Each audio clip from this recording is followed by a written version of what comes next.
Hello ladies and gentlemen, MarauderEX here with a video I really didn't want to do. I didn't want to do it. Pokemon Go.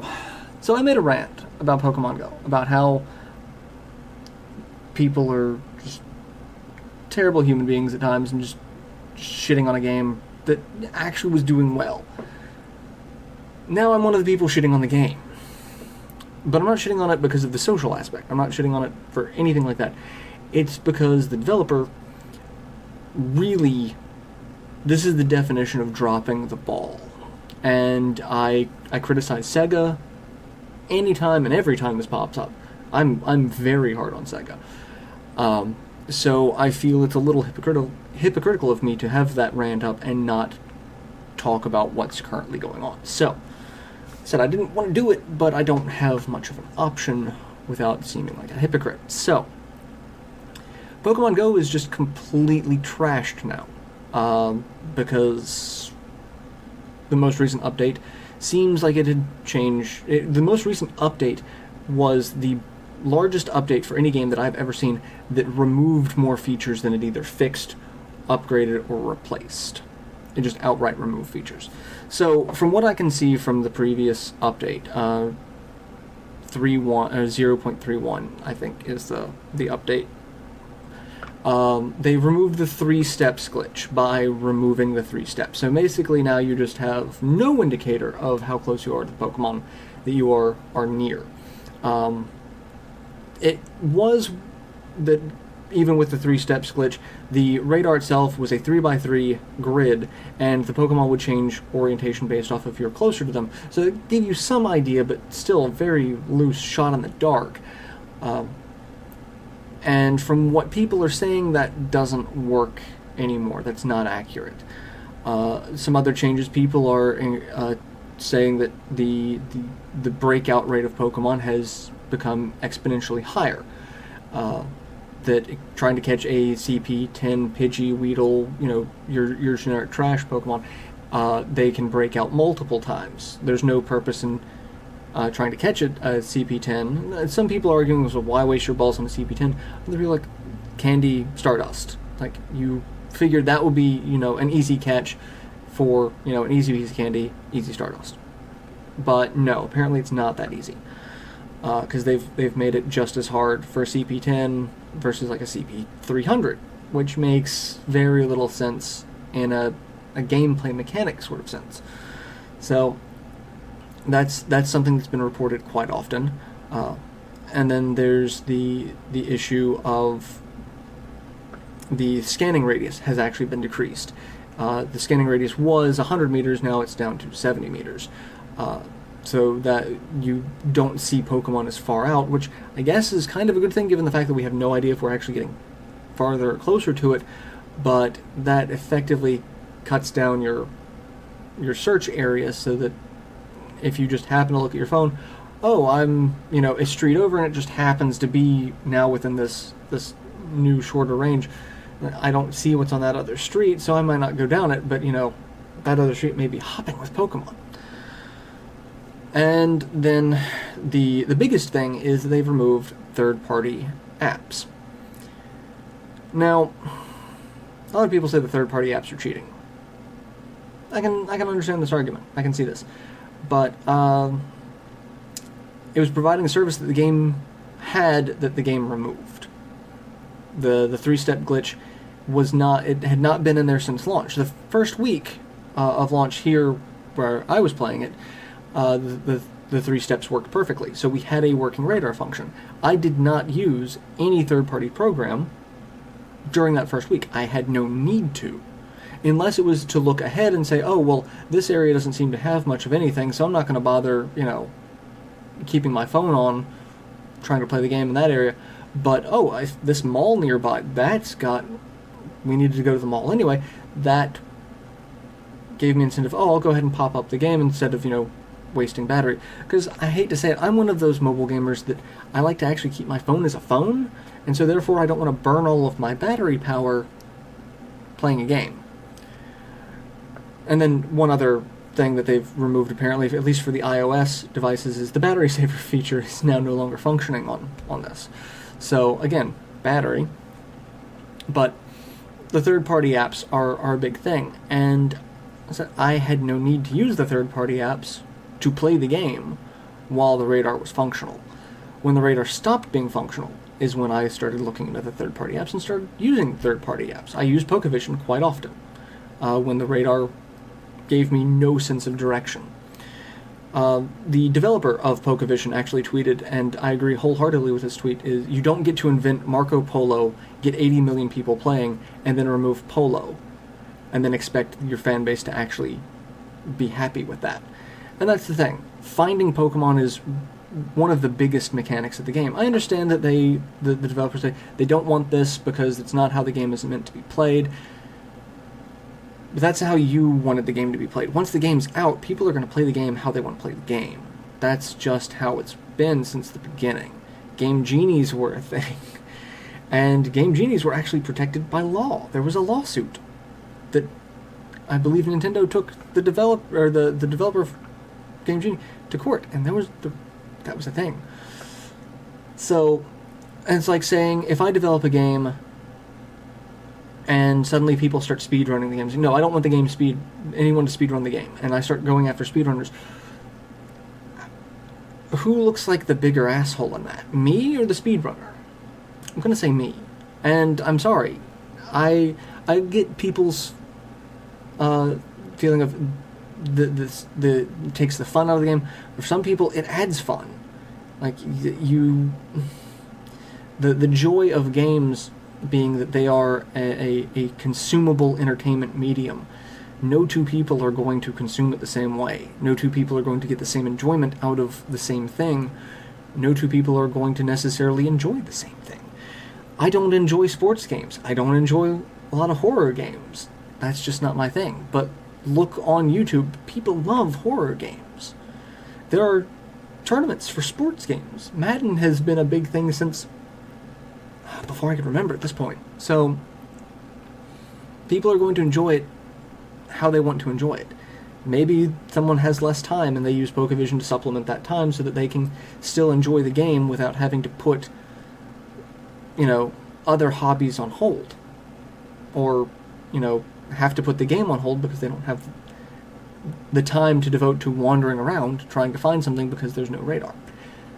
I get both sides of it. I really do. But at the moment,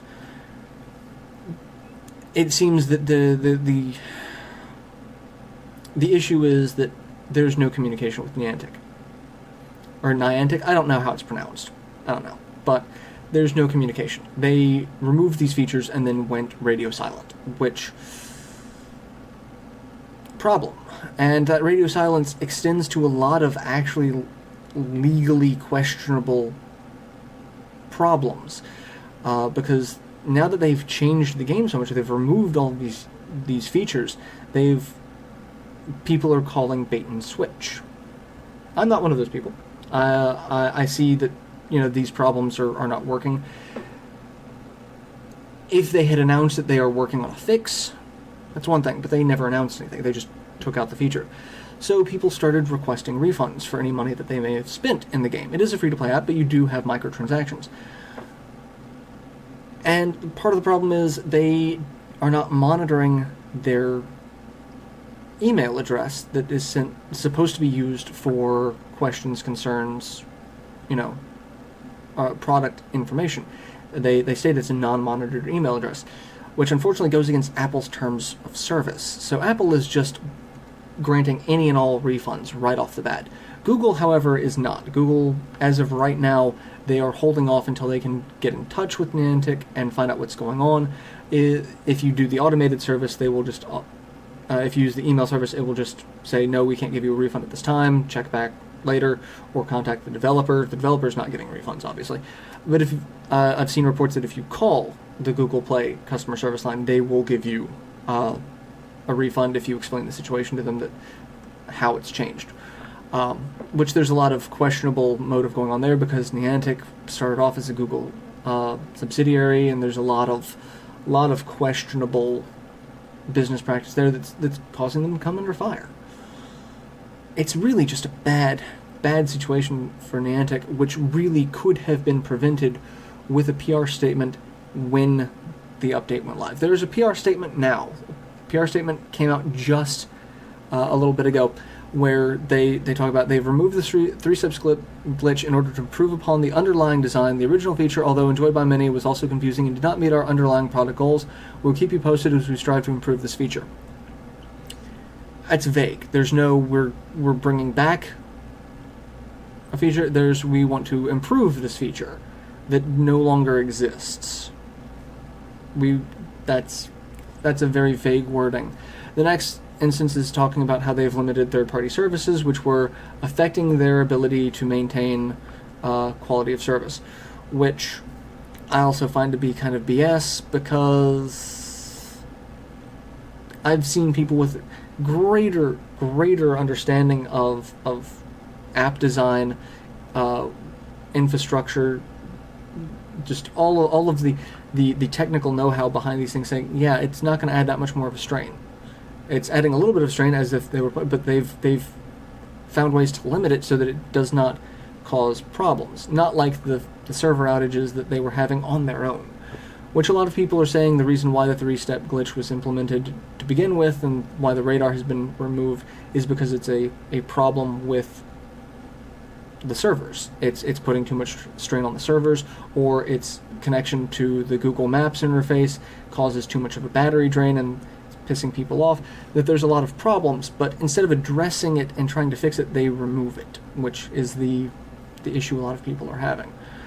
And in that same instance, they say that they're talking about the third-party services. Like, the large number of users have made the rollout of Pokemon Go around the world an interesting challenge, and we aren't done yet. Yes, Brazil, we're going to bring the game to you in many other countries. It's not yet available. I have an issue with this. I have a direct issue with this. You have a game right now that is borderline functional, and you're worried about rolling out to more areas instead of actually keeping the game functional. You have removed the radar system, which is the Polo aspect of Marco Polo in this, because that is arguably a third of the game. If you break it down, 1/3 of the game is finding the Pokemon, another third of the game is catching the Pokemon, the last third of the game is using the Pokemon either to evolve or to try to capture gems. Like, that is the game breakdown at the moment. Right now, finding the Pokemon is the hardest thing. It's like, put a blindfold on, throw a dart at a dartboard and hope you hit. That's what's happening at the moment. So I do take a little bit of issue with, yes, we're going to roll it out to these areas when it's not functional in the areas that currently have it. That's a bad PR move in my perspective. There are a lot of things they could do to fix this. I don't know them. I personally am not an engineer. But as a gamer, as someone who, for the first, 2 weeks, was singing the praise of this game, I have not logged in myself since this update. I installed the update. I looked at it. I promptly turned it off. I have not played it since. It's only been a couple of days, but I have not logged on.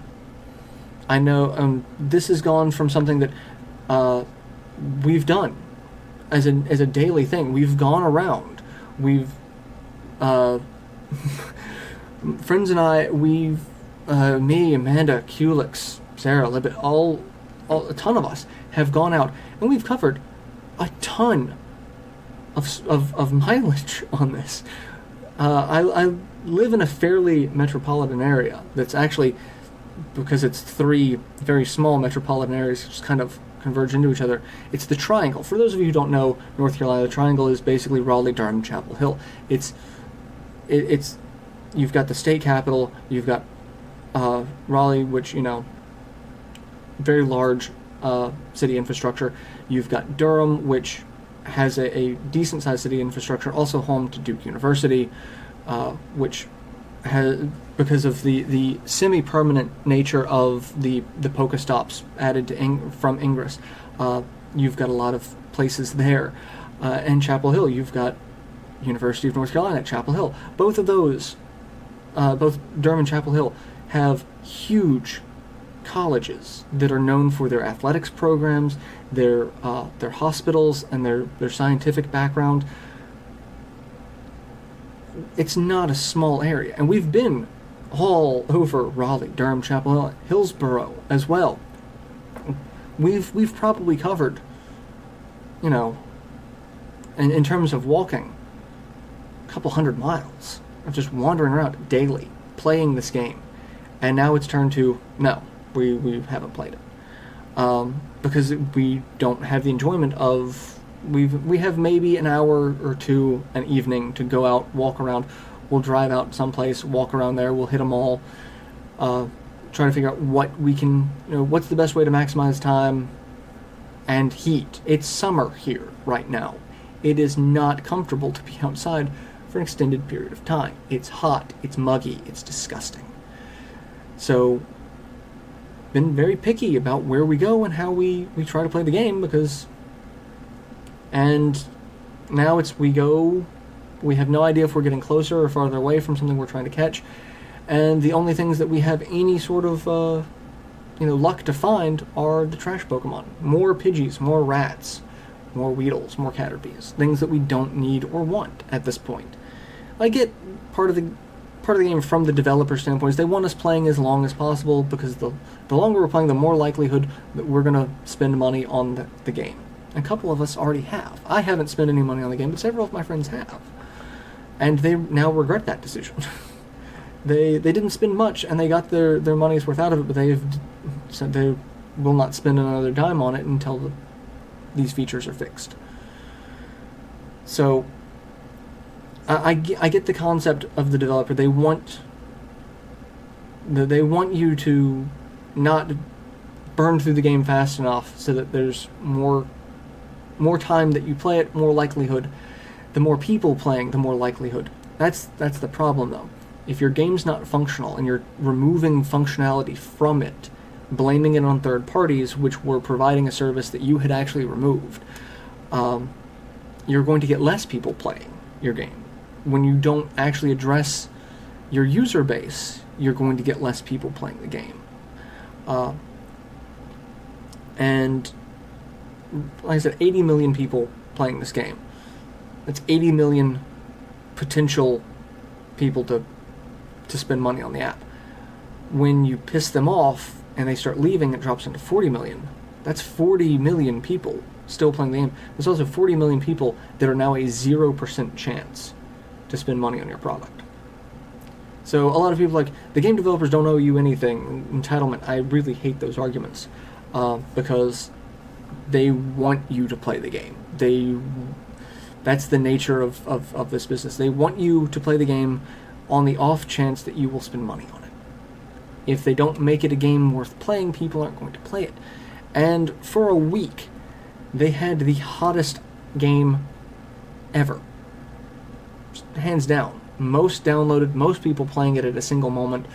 They had lightning in a bottle, and they dropped the ball. And it's going to take a lot to earn back any sort of confidence in a lot of the players. The statement that they've done now is a cover your ass type public relations statement that is full of a whole bunch of non-information. It's the same as Sega's apology of, we're sorry that it inconvenienced you, when they went after channels on YouTube. It's the same thing. It's we're sorry that we pissed you off by doing what we did and what we're probably going to keep doing anyway. But that's the situation at the moment. So, like I said, I didn't want to do this video because I really did love playing Pokemon Go. I genuinely hope they fix the problems with it. But I have lost a lot of faith in Niantic. And I'm wondering if Nintendo has as well, to where they're looking at the rise and fall, because a game should not have that sharp of a decline that quickly after that sharp of a spike in user base and popularity. That's a very short window for it to rise and fall so sharply.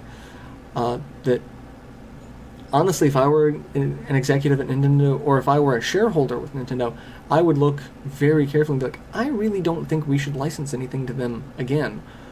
Or if we are, we need to make sure they have a working infrastructure and provide support. And since Nintendo doesn't really provide a lot of support like that, it would be I don't think we're going to work with them again. Because I can say, if I had a multi-billion-dollar IP like Pokemon, and I watched this, I would be breathing down the necks of everyone involved. That's just me. That's my take on it. So, are you still playing Pokemon Go? Are you enjoying it? Are you holding off until they fix some of the problems? What do you feel about third-party sites? Is it cheating to you, or is it just enhancing the experience? There's a lot of things to discuss about it. So, I know a lot of people are going to have varying viewpoints. All I ask is that you be respectful of differing viewpoints in the comments, because, again, not everyone enjoys the same things. Not everyone's going to agree. It's the differing perspectives. But as it is now, I'm not playing it. I might play it if they fix it. But until then, I can guarantee you I'm not going to log in. I'm definitely not going to spend any money on it. If I'm going to spend money on microtransactions, I'm still playing Grand Kingdom. I could buy microtransaction stuff there, or Overwatch. I could do that. I don't spend a lot of money on microtransactions in games. Very, very little.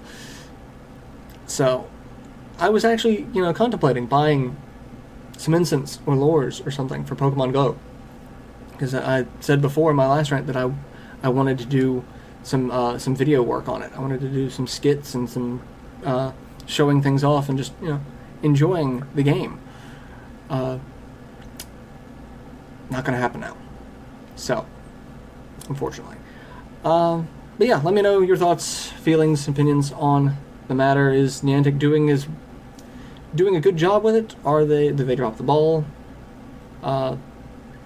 Or was this game just destined to have this huge rise in popularity and then fade away into obscurity as quickly as it showed up? Or was it just destiny? Who knows? Let me know what you think.